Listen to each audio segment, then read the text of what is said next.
Hey guys hello மக்களே. இப்போ நம்ம எங்கே வந்திருக்கோம் அப்படின்னு பார்த்தீங்கன்னா, மதுரை அண்ணா நகரில் ஒரு அன்லிமிட்டட் பிரியாணி கடை அப்படின்னு என் ஃப்ரெண்டு சஜஸ்ட் பண்ணான். இங்கே நல்லாயிருக்கும், போய் சாப்பிட்டு பாருன்னு. அவன் பேச்சை கேட்டு இங்கே வந்து சாப்பிட்டேன். ஆக்சுவலாக வந்து பிரியாணி அன்லிமிட்டட் பிரியாணி தான். ரொம்ப அஃபோர்டபுளான ப்ரைஸ் தான். 120 110 என்னமோ. ஆனால் இங்கே நிறைய சைட் டிஷ்ஷும் வச்சுருக்காங்க. சிக்கன் சுக்கா வச்சுருக்காங்க, சிக்கன் 65 வச்சுருக்காங்க, போன்லெஸ் வச்சுருக்காங்க, முட்டை வச்சுருக்காங்க, தயிர் வெங்காயம், தால்ச்சா, கிரேவி எல்லாமே இருக்குது. நிறைய பேர் பார்சலும் வாங்கிட்டு போகிறாங்க. தால்ச்சா பார்த்தீங்கன்னா கிட்டத்தட்ட வந்து அது தால்ச்சா இல்லை, தால்ச்சா ரசம்.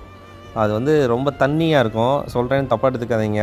ஏன்னா நான் எக்ஸ்பீரியன்ஸ் பண்ணி உங்களுக்கு வந்து நான் ரொம்ப ஹானஸ்ட்டாக சொல்கிறேன். தால்ச்சா ரசம் அண்ட் பிரியாணி வந்து குவான்டிட்டி நிறையா தான் தராங்க. பிரியாணி வந்து சரி ஓகே, ஒரு சுமாராக இருக்குது, ஓகே சாப்பிட்லாம், அந்த அளவுக்கு இருக்குது. பட் பீஸ் இருக்குது பார்த்தீங்களா, சிக்கன் பீஸு வாய்ப்பே கிடையாது. அந்த சிக்கன் பீஸு வேகாத கறி நீங்கள் வந்து டேஸ்ட் பண்ணி சாப்பிட்டு பார்க்கணும் அப்படின்னு நீங்கள் நினச்சிங்கன்னா இந்த கடையில் வந்து நீங்கள் சாப்பிட்டு பார்க்கலாம். ஒரு சிக்கன் சுத்தமாக வேகலை. நான் அவனும் ஃப்ரெண்டும் வந்து ரொம்ப பசியில் வந்தோம். ஃப்ரெண்டு சொல்லி சஜஸ்ட் பண்ணி இங்கே வந்து சாப்பிட்டோம். அவன் பேர் ராமு. அவன் சொல்லி இங்கே வந்து சாப்பிட்டோம்.